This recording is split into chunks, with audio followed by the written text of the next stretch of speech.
বিপদ সকলের জীবনেই আসে, কিন্তু অনেক মানুষ বিপদ এলে ভগবানকে দোষারোপ করেন, বলেন যে আপনি আমাকে রক্ষা কেন করছেন না।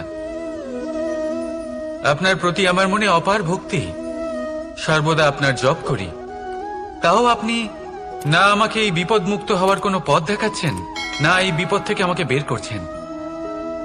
এবার এটা হলো আপনার ভাবনা, আপনার দৃষ্টিভঙ্গি। এবার আমি বলি সত্যিটা আসলে কি। সত্যি হলো এটাই যে ঈশ্বর সবসময় আপনার সাথেই আছেন, থাকবেন। দেখুন সেই বীজের দৃষ্টিভঙ্গির দ্বারা যে মাটির নিচে চাপা পড়ে আছে, তাকে পরিণত হতে হবে এক বিশাল সুন্দর বৃক্ষে। তা তখনই হবে যখন তা ভাঙবে, ভাঙবে তখনই যখন সে উত্তাপ পাবে। উত্তাপ কোত্থেকে পাবে? সূর্যের তাপ থেকে। সূর্যের তাপ থেকে ধরিত্রীও বাঁচতে পারে না, তাকে তা সহ্য করতেই হয়। আর যখন এই ধরিত্রী আর এই বীজ এই দুই তপ্ত হয়ে যায়, তখনই এই প্রকৃতি বর্ষা আনে, আর সেই বর্ষার জলেই এই বীজ এক সুন্দর বৃক্ষে পরিণত হয়। আছেন তো ঈশ্বর আমাদের সাথে সব সময়। সেইভাবেই আপনার জীবনে যদি কোনো বিপদ আসে, কোনো সংকট আসে, তার মানে এটা নয় যে আপনারই কোনো পাপের শাস্তি আপনি পাচ্ছেন। হয়তো ভবিষ্যতে আপনাকে একটা সুদৃঢ় কাঠামো হতে হবে, তার প্রয়োজন আছে। তাই এটা হলো তার ভিত। যতটা শিখবেন, যতটা শক্তিশালী হবেন, ততটাই দৃঢ় কাঠামো হবেন। নিশ্চয়ই দেখেছেন, অলংকার বানাবার পূর্বে সোনাকেও অনেক রকম পরীক্ষা দিতে হয়, আগুনে তপ্ত হতে হয়। সেইভাবেই যদি আপনি কখনো শূরবীর হতে চান, তাহলে লাক্ষাগৃহের তাপ সহ্য করতেই হবে। তাহলে আসুন আমার সাথে বলুন, বন্দে ধর্মা, বন্দে কর্মা, রাধা রাধা। অনেক সময় মানুষ অতীতকে দেখেন আর তখন অহংবোধে পরিপূর্ণ হয়ে ওঠেন। কখনো বর্তমানের দিকে তাকান, ভবিষ্যতের দিকে তাকান আর পরিতৃপ্তিতে ভরে ওঠেন। কেন বুঝতে পারেন না একটা সহজ কথা? এই যে সৃষ্টি, এই সৃষ্টি হলো একটা বড় চক্র, যা বারংবার আপনার কাছে ফিরে আসবেই। কঠিন থেকে কঠিনতর পরীক্ষায় আপনাকে নিযুক্ত করবে, যাতে আপনাকে উত্তীর্ণ হতেই হবে। যা কাল ছিল তা আজ নেই, এটা সবাই জানেন। যা আজ আছে তা হয়তো কাল থাকবে না, এটাও আপনাকে মেনে নিতে হবে, তাও আবার হাসি মুখে। শান্ত থাকতে শিখুন, আর কখনো এই মনের মধ্যে অহংকার উৎপন্ন হতে দেবেন না। হতে শিখুন সেই হিমবাহের মতো। হয়তো এই জন্যই এত শীতল থাকে, কারণ ও জানে গতকালও জল রূপে ছিল, আজ বরফ রূপে হয়তো আছে, কিন্তু কাল পুনরায় সে জলেই পরিণত হবে। নিজেকে শান্ত রাখুন। হয়তো আজ আপনি সাফল্যের শিখরে আছেন, হয়তো বা নেই। আপনাকে প্রত্যেক দিন অবশ্যই দেখতে হবে। শুধু নিরন্তর প্রচেষ্টা করতে থাকুন, প্রত্যেক পরিস্থিতির জন্য তৈরি থাকুন, আর একে ভারসাম্যে রাখতে শিখুন। আপনার কাল হোক, আজ হোক বা আগামীকাল, আপনার ভালো দিন হোক বা খারাপ দিন, সব পবিত্র হয়ে যাবে। তাহলে আসুন আর আমার সাথে ভালোবেসে বলুন, রাধা রাধা।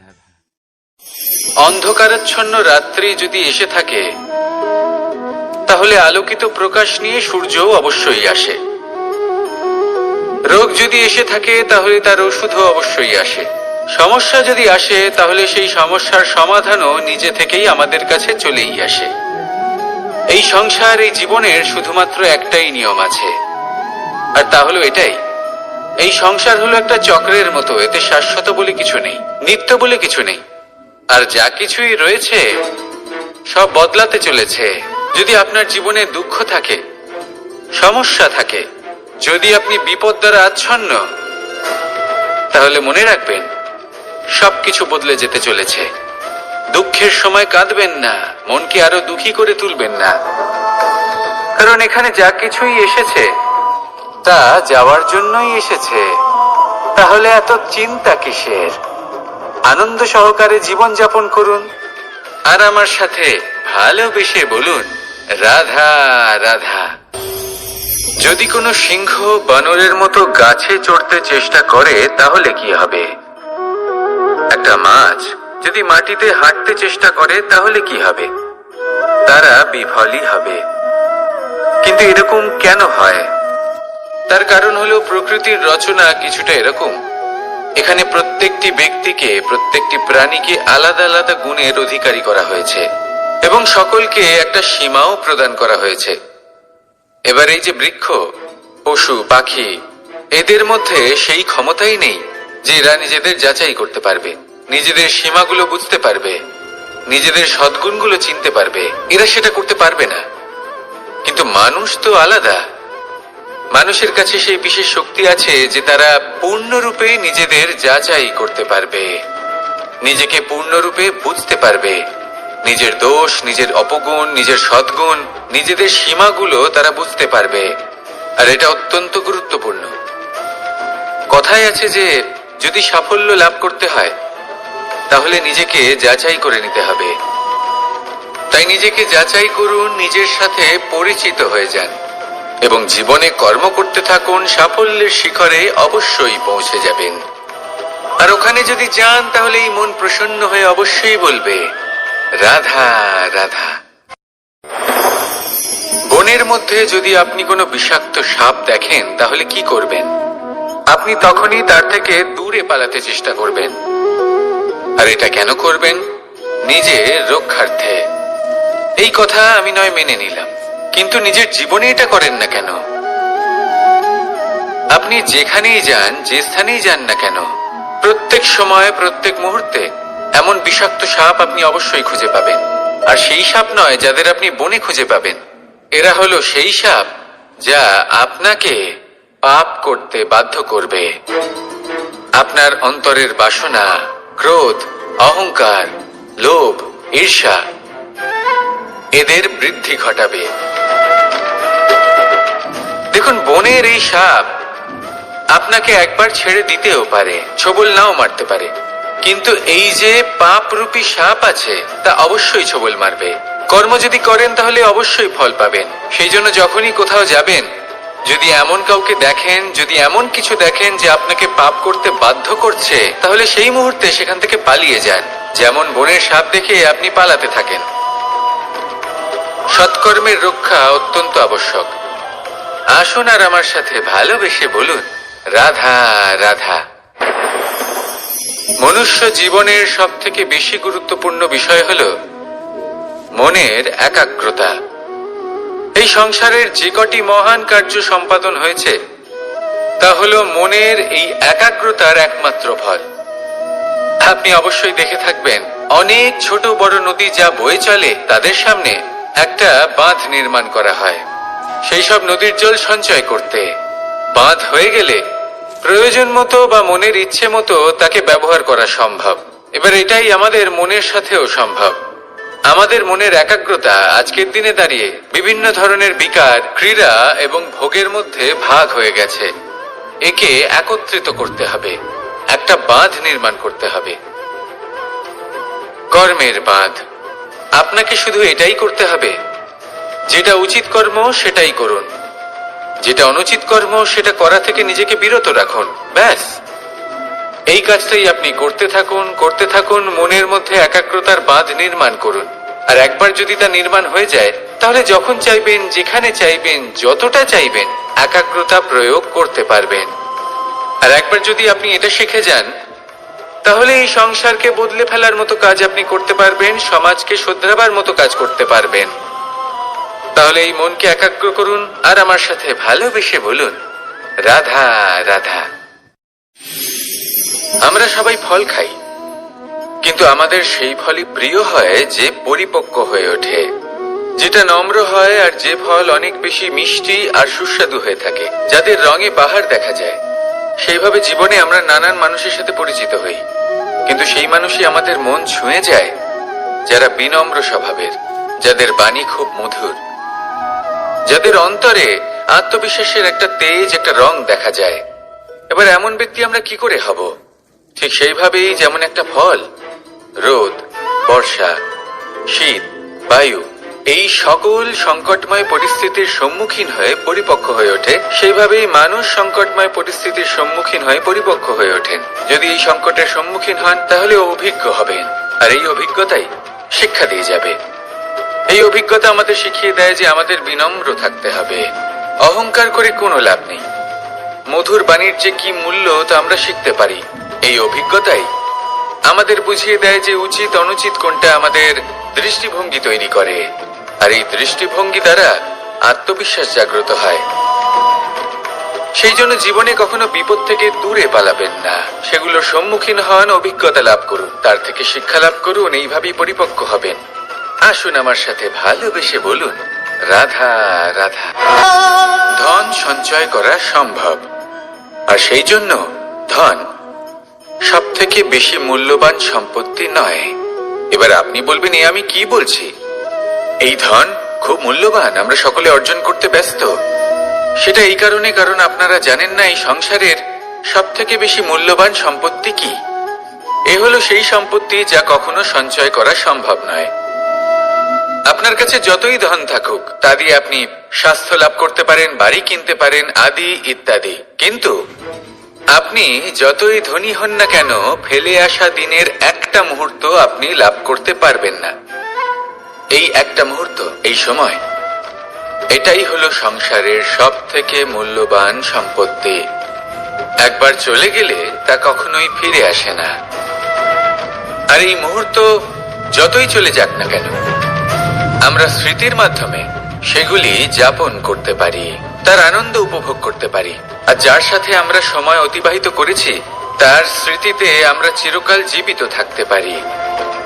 সেই জন্য সময় সব থেকে মূল্যবান সম্পত্তি, তাকে এইভাবে নষ্ট করবেন না। প্রত্যেকটা মুহূর্ত উপভোগ করুন, আনন্দ করুন, আর ভালোবেসে বলুন, রাধা রাধা। কনক, কি সুন্দর একটা শব্দ। এর অনেকগুলো রূপ রয়েছে, অনেকগুলো অর্থও রয়েছে। প্রথম অর্থ হলো স্বর্ণ, অর্থাৎ সম্পত্তি। দ্বিতীয় অর্থ ধুতুরা, অর্থাৎ গাছের ছোট একটা বীজ, যা কিনা অত্যন্ত শক্তিশালী হয়। যদি বেশি মাত্রায় এর প্রয়োগ করা হয় তাহলে এটা বিষময় হয়ে উঠতে পারে। এই হলো সেই ধুতুরা যার প্রয়োগ মহাদেবের পুজোতে করা হয়। এবার প্রশ্ন হলো এটাই যে এই স্বর্ণ এবং এই ধুতুরার মধ্যে মিল কি রয়েছে।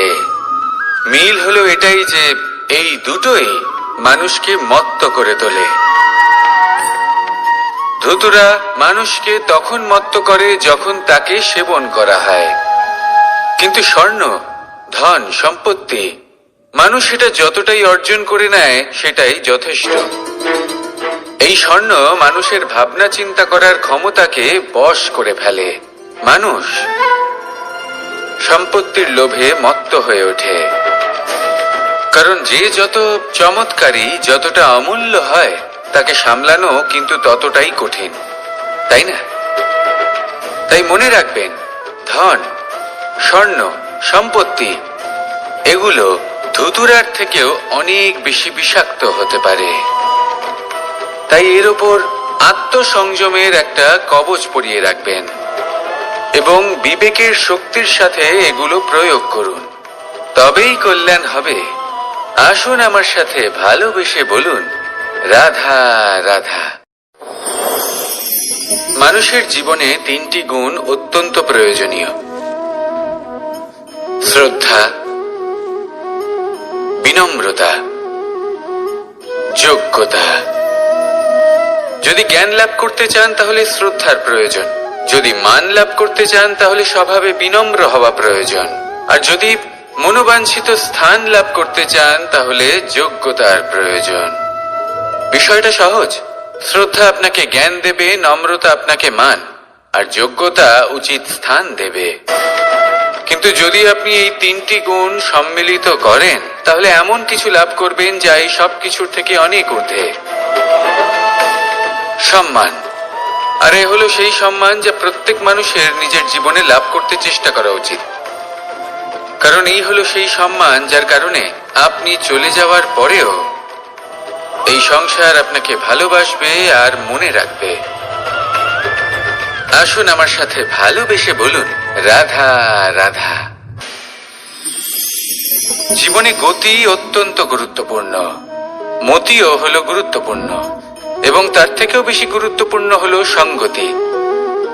একটা জলের ফোঁটা, তার মধ্যে গতি থাকে, প্রকৃতির মধ্যে তা লাভ করার ইচ্ছে নিহিত থাকে, কিন্তু এই যে সঙ্গতি, তা নির্ধারিত করে যে এই জলের ফোঁটা ঝিনুকের মুখে পড়ে মুক্তোতে পরিণত হবে, নাকি বিষাক্ত সাপের মুখে পড়ে বিষে পরিণত হবে।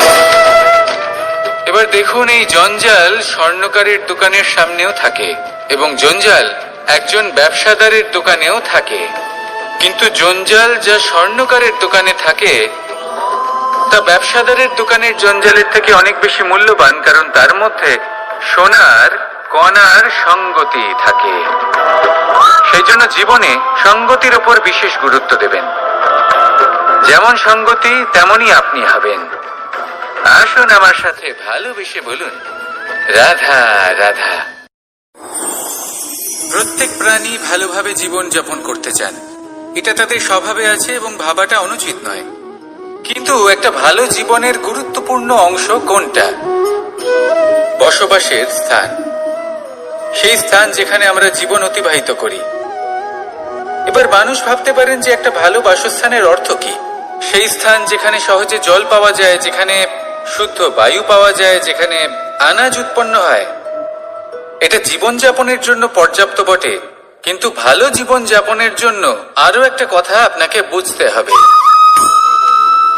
সাধু, জ্ঞানী, পণ্ডিত ব্যক্তি, এই সকল মহাপুরুষ, এনাদের যে বাসস্থান তা অত্যন্ত বিশেষ হয়। এখানে এক ধরনের বিশেষ ইতিবাচক শক্তি থাকে, এমন একটা স্থান যেখানে দেবতারাও বিচরণ করেন। জীবন আমরা সবাই যাপন করি, কিন্তু জীবনের উদ্দেশ্য শুধুমাত্র জীবন যাপন করা নয়। জীবনের উদ্দেশ্য হলো মুক্তি লাভ করা। আর এই সকল সাধু, জ্ঞানী, পণ্ডিত ব্যক্তি, এই সকল মহাপুরুষ আপনাকে মুক্তির পথে নিয়ে যেতে পারেন, কারণ এরা হলেন সেই মহাপুরুষ যারা নিজেদের অন্তরের বিকার, অহংকার, ক্রোধ, বিদ্বেষ, এই সকল দোষগুলিকে ত্যাগ করেছেন, এদের উপর বিজয় লাভ করেছেন। এমনই একজন ব্যক্তি আপনাকে মুক্তির পথে নিয়ে যেতে পারে। প্রয়োজন হলো শুধুই এনাদের চিনতে পারা, এদের কথা বুঝতে পারা এবং এদের দেখানো পথে চলা। যদি আপনি এটা করতে পারেন, তাহলে এই মন প্রফুল্ল হয়ে বলবে, রাধা রাধা। আমি এখানে একা এই বনে বসে আছি, বাঁশি বাজাচ্ছি। কার জন্য? কে আছেন এখানে? কেউ নেই। আমার প্রজা, আমার রাজ্য, আমার পরিবার আমার থেকে অনেক দূরে আছেন। আমি এখানে একা এই বনে বসে এই আকাশের এই রঙের, গাছের এই সব ফলের, মাটির সুবাসের আনন্দ উপভোগ করছি। কেন? আমি হলাম দ্বারকাধীশ। এমন কি রাজকীয় বা ভৌতিক সুখ রয়েছে যে আমি ওখানে পেতে পারি না? সবকিছুই পেতে পারি, তাও এখানে বনে একা বসে আছি। কোন সুখ খুঁজে চলেছি? একা থাকার সুখ। আমরা প্রত্যেকদিন অনেক মানুষের সাথে, চিন্তাধারার সাথে, কর্মের সাথে, পরিস্থিতির সাথে, সুখ দুঃখের দ্বারা বেষ্টিত থাকি। জীবনের এই চক্রে আমরা জড়িয়ে পড়তে থাকি। যতই আমরা এই সমস্যার সমাধান করি, আমরা ততই এতে জড়িয়ে পড়ি। আমরা এতটাই জড়িয়ে পড়ি যে যখন আমরা আয়নায় নিজেদের দেখি, তখন আমরা নিজেদের চিনতেই পারি না। এমন মনে হয় যেন আমরা নিজেদের হারিয়ে ফেলেছি। সেই জন্য প্রত্যেক দিন আপনি কিছু সময় নিজের সাথে কাটান একান্তে। এটা অত্যন্ত আবশ্যক। নিজের অস্তিত্বের গভীরে গিয়ে দেখতে শিখুন, নিজেকে বুঝুন। অদ্ভুত শান্তির অনুভূতি হবে। যেমন এই বায়ু, এই বৃক্ষ, এই পুষ্প, এই নিসর্গ, এদের মতো আপনিও কখনো একলা হতে শিখুন। কখনো নিসর্গের একটা অংশ হয়ে দেখুন। এই মন প্রসন্ন হয়ে বলবে, রাধা রাধা। উমা, এ কি? আমি কখন থেকে এখানে অপেক্ষা করছি, হাত পেতে দাঁড়িয়ে রয়েছি যাতে একটা ফল আমার হাতে এসে পড়ে এবং সেটা আমি খেতে পারি। কখন থেকে অপেক্ষা করছি, কিন্তু সেটা হচ্ছেই না। এবার আপনি বলবেন যে এসব কি বলছি, এ কি অদ্ভুত কথা বলছি। যদি ফল খেতে হয় তাহলে আমাকে বৃক্ষে চড়তে হবে, ফলের কাছে পৌঁছতে হবে, তবেই তো ফল পাবো।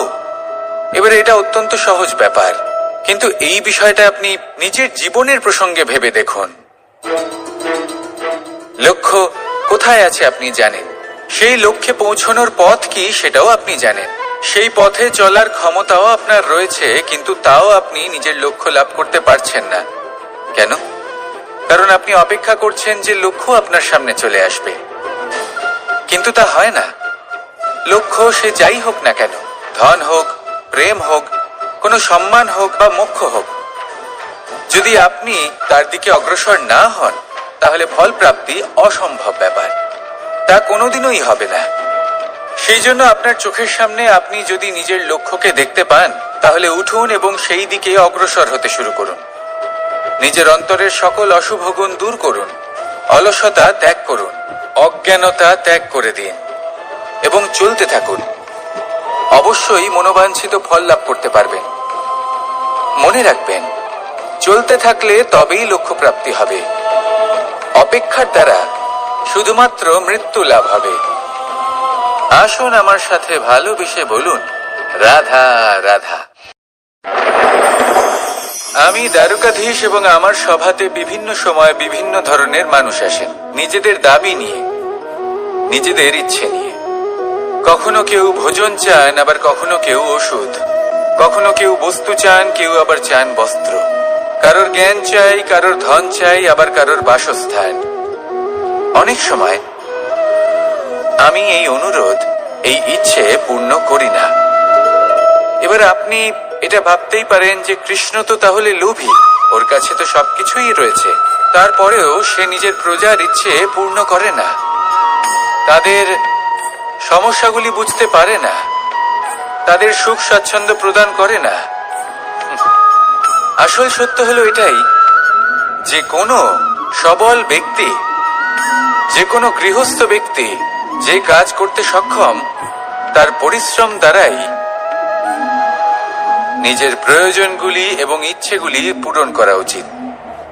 এটা অত্যন্ত প্রয়োজনীয়, আর এগুলো তিনি করতে পারেন শিল্প, ব্যবসা, আচরণ অথবা জ্ঞানের ভিত্তিতে। এই পথে চলতে হবে, পরিশ্রম করতে হবে, তবেই সে কিছু অর্জন করতে পারবে। এবার এমন কোন ব্যক্তি যার এই সব কিছুতে কোনো রুচি নেই, যে কিছুই করতে চায় না, সে কিছুই অর্জন করতে পারবে না। এবার এরকম কোনো ব্যক্তিকে যদি আমি কোনো বস্তু প্রদান করি তাহলে কি হবে?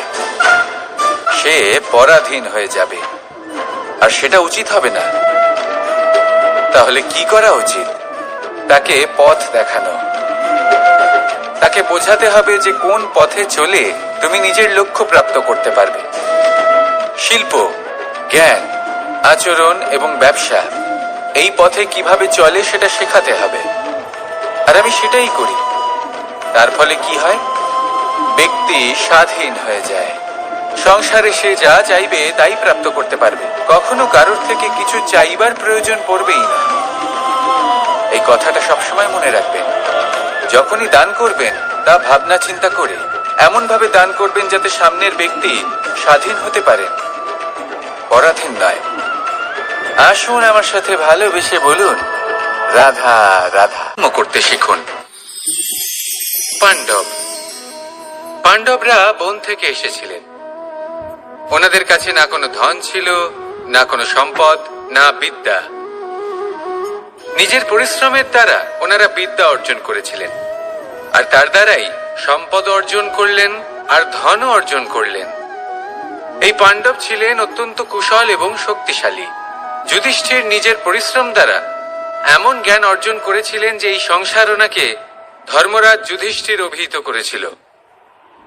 দেখতে গেলে পাণ্ডবদের কাছে সবকিছুই ছিল, কিন্তু যখন বিষয় এলো আরো ধন লাভ করার, তখন যুধিষ্ঠির, যিনি পাণ্ডবদের মধ্যে জ্যেষ্ঠ, তিনি সকল পাণ্ডবদের সাথে দ্যুত ক্রীড়ায় অংশগ্রহণ করে ফেললেন। এর ফলে না শুধু ধনলক্ষ্মী, ধর্মলক্ষ্মী, বিবেক লক্ষ্মীকেও হারালেন, আর শুধু তাই নয়, নিজের গৃহলক্ষ্মী দ্রৌপদীকেও হারিয়ে ফেললেন। এর কারণ কি? ভুলে গেলেন খুব সহজ একটা কথা, এই সংসারে সম্মান এবং সাফল্য দুটোই পরিশ্রমের দ্বারা লাভ করতে হয়। কিন্তু দ্রুত ক্রীড়ার এই খেলা আমাদের ভাগ্যের উপর নির্ভরশীল।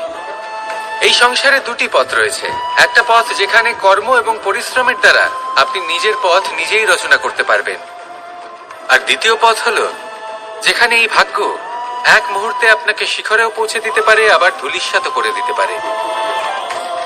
আপনি কোন পথ বাছবেন সেই চয়ন আপনারই। আসুন আর আমার সাথে ভালোবেসে বলুন, রাধা রাধা। কোনো এক সময়ের ঘটনা এটা।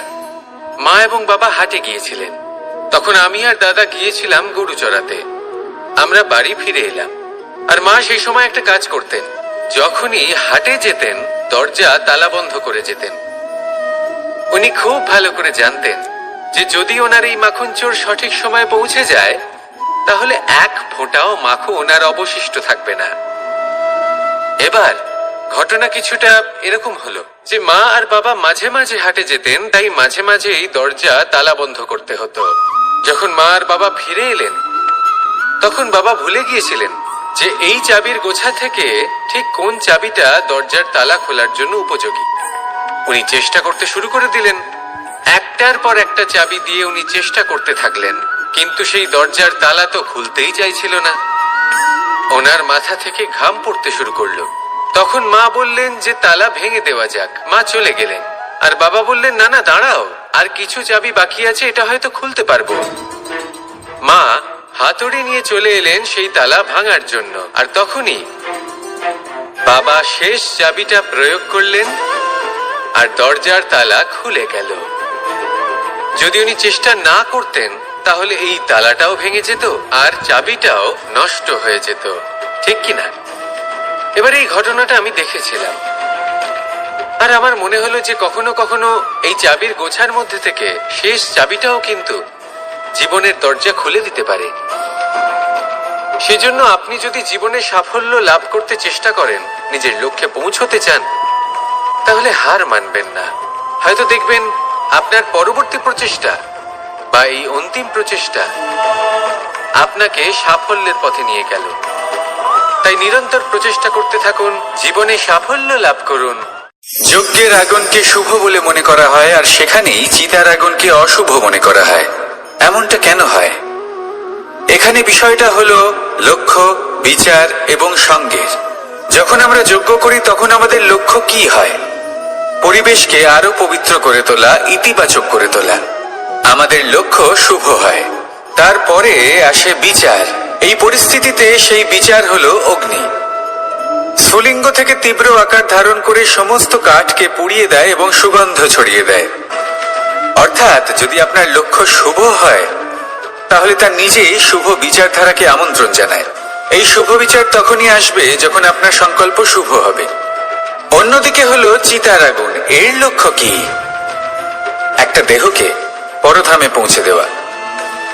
সবার শেষে সবকিছু আপনার উপরে নির্ভরশীল যে আপনি কোনটা চয়ন করতে চান। আপনার লক্ষ্য যদি শুভ হয় তাহলে আপনার বিচার এবং সঙ্গতি আর তার পরিণাম সবই শুভ হবে। আসুন আর আমার সাথে ভালোবেসে বলুন, রাধা রাধা।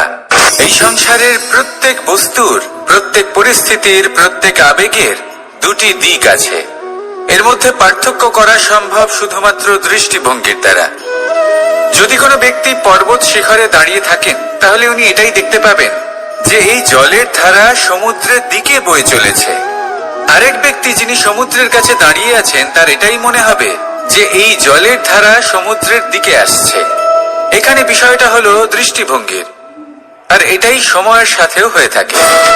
অনেক সময় মানুষ চিন্তিত হয়ে পড়েন, ত্রস্ত হয়ে পড়েন যে তার কাছে হয়তো খুব কম সময় আছে, তাতে তিনি অনেক কিছুই করতে পারবেন না, আর একটু সময় থাকলে খুব ভালো হতো।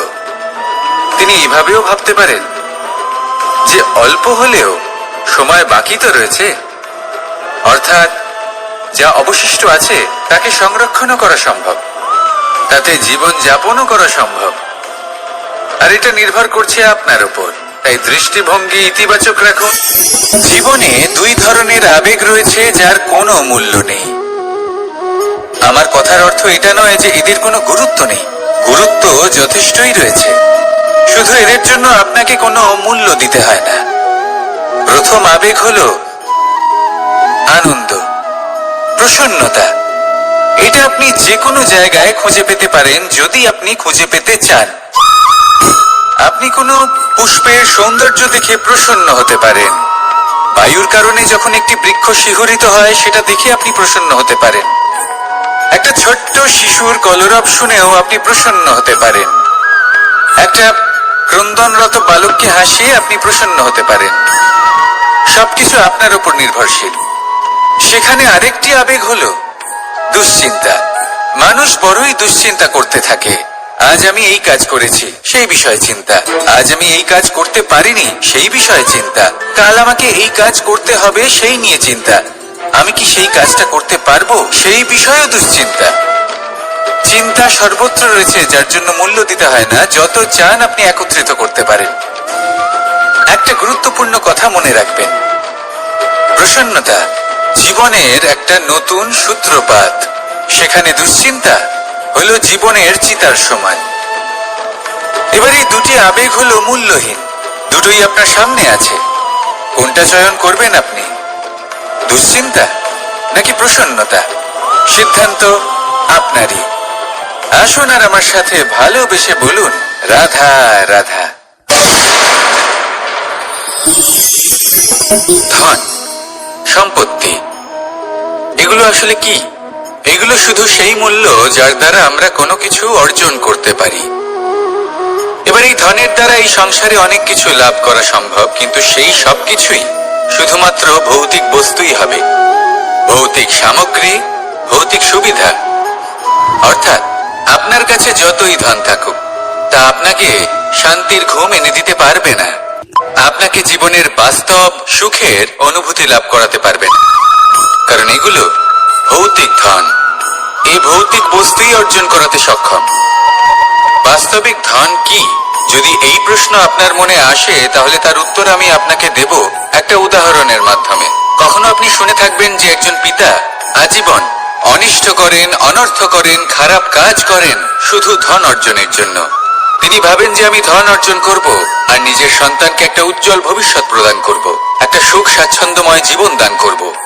এবার সন্তান যখন জন্ম লাভ করে, তখন সে ভাগ্যের জোরে সেই ধন ভোগ করে। যেরকম সে পায় সেরকমই তার ব্যবহার সে করে। কখনো আপনি এটাও দেখে থাকবেন যে সেই সন্তান সমস্ত ধন নষ্ট করে ফেলে, আর সেই পিতা যিনি সমস্ত ধন সঞ্চয় করেছেন, যিনি সেই ধনের প্রভু, আজ সেই ধনের প্রহরী হয়ে রয়েছেন। এবার এরকম কেন হয়? এরকম তখনই হয় যখন সেই পিতা বুঝতেই পারেন না যে তার জীবনের আসল ধন কি। সেই আসল ধন তার সন্তানকে সে দিতেই পারে না। যদি পিতা তার সন্তানকে কর্মের জ্ঞান দিতে পারেন, উচিত কোনটা অনুচিত কোনটা সেই শিক্ষা দিতে পারেন, সংস্কারের প্রকৃত শিক্ষা দিতে পারেন, তবে সেটা ধনের থেকে অনেক বেশি গুরুত্বপূর্ণ। এটাই হলো জীবনের বাস্তব ধন। আপনি সেই কথা তো অবশ্যই শুনে থাকবেন, কুসন্তান হলে ধন সঞ্চয় করে কি হবে, সুসন্তান হলে ধন সঞ্চয় করে কি হবে।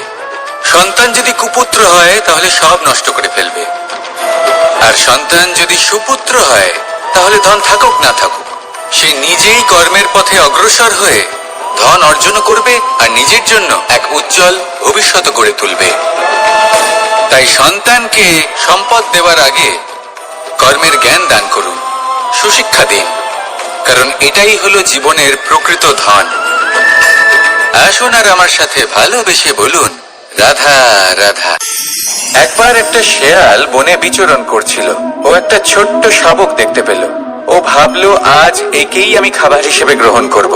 আশেপাশে দেখলো কেউ দেখছে না তো, কেউ ছিল না, আর সেই শাবকের উপর আক্রমণ করলো, যা হলো একটা ঘোর অপরাধ। বনের নিয়ম অনুসারে আপনি কখনোই শাবকের উপর আক্রমণ করতে পারেন না। তারপর এই খবরটা যখন রাজা সিংহ জানতে পারলেন, সভার আয়োজন করলেন। কিন্তু সেখানে শেয়াল বলল, আমি তো এরকম কিছু করিনি। কিন্তু যদি আপনি এরকম বলেন, কোনো প্রমাণ দিন, এর কোনো সাক্ষী আছে? তখন রাজা সিংহ পেঁচাকে ডেকে পাঠালেন, যে সেই মুহূর্তে বৃক্ষের শাখার ওপর বসেছিল, সে সব কিছু দেখেছিল। পেঁচা সব সত্যি কথা বলল, আর শেয়ালকে মৃত্যুদণ্ড দেয়া হলো। এবার এই কাহিনী আমি আপনাকে কেন শোনালাম? কারণ মানুষও কখনো কখনো এরকম কর্ম করেন যা শিয়াল করেছে। এটা ভাবেন কেউ দেখছে না, যখন আমি অনুচিত কর্ম করতেই পারি। কিন্তু না, আপনি যাই করুন না কেন, কেউ না কেউ অবশ্যই তা দেখছে। কোনো ব্যক্তি না হলেও কোনো প্রাণী, না হলে কোনো যক্ষ বা দেব বা প্রেত। যদি এনারা কেউ না দেখেন, তাহলে ধরিত্রী মাতা দেখেন, যেখানে দাঁড়িয়ে আপনি সেই কর্ম করছেন, তাই না? তাই একটা কথা সবসময় মনে রাখবেন, কে দেখছেন কে দেখছেন না সেই বিষয়ে ভাবা ছেড়ে দিন।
শব্দই হলো শূন্য, শব্দই হলো আরম্ভ, শব্দই হলো অন্ত, শব্দই হলো অমর, শব্দই হলো ব্রহ্ম।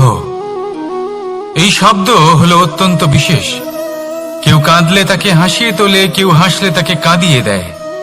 কারোর মনে উদ্দীপনা জাগিয়ে তুলতে পারে, আবার কারোর মনে কাঁটা হয়ে বিঁধে থাকতে পারে। একটা অত্যন্ত গুরুত্বপূর্ণ কথা, যা বোঝা অত্যন্ত আবশ্যক। আপনার মন, আপনার হৃদয় যতই শুদ্ধ হোক না কেন, যতই পবিত্র হোক না কেন, আপনার দৃষ্টিভঙ্গি যতই স্পষ্ট হোক না কেন, যদি আপনার কথা পবিত্র না হয়, যদি আপনার শব্দ শুদ্ধ না হয়, তাহলে তা আপনাকে আপনার কর্মফল ভোগ করতে বাধ্য করবেই। একটা সহজ উদাহরণ দিই। আপনার জীবনে এমন কেউ অবশ্যই থাকবেন যাকে আপনি পছন্দ করেন না, যিনি হয়তো অধর্মী মানুষ, যিনি হয়তো দুর্বুদ্ধি সম্পন্ন মানুষ, কিন্তু তার জন্য অপশব্দ প্রয়োগ করলে তার মধ্যে কোনো পরিবর্তন আসবে না, তার মানসিকতা বদলাবে না, শুধু মনে প্রতিশোধ স্পৃহা জেগে উঠবে, মনে হিংসা জাগবে, আর কিচ্ছু নয়। সেই জন্য নিজের শব্দকে নিয়ন্ত্রণ করুন, নিজের কথা সংযত করুন। শ্রেষ্ঠ থেকে শ্রেষ্ঠতর মানুষকেও সাবধানী হতে হয়, কারণ যদি এই শব্দের প্রয়োগ সঠিক না হয় তাহলে আজীবন মানুষকে নির্বাক হয়ে থাকতে হতে পারে। তাহলে নিজের শব্দ নিয়ন্ত্রিত রাখুন, নিজের কথাকে শুভ করুন, এতে প্রেমবোধ জাগিয়ে তুলুন, আর সেই প্রেমবোধ নিয়েই বলুন রাধা রাধা।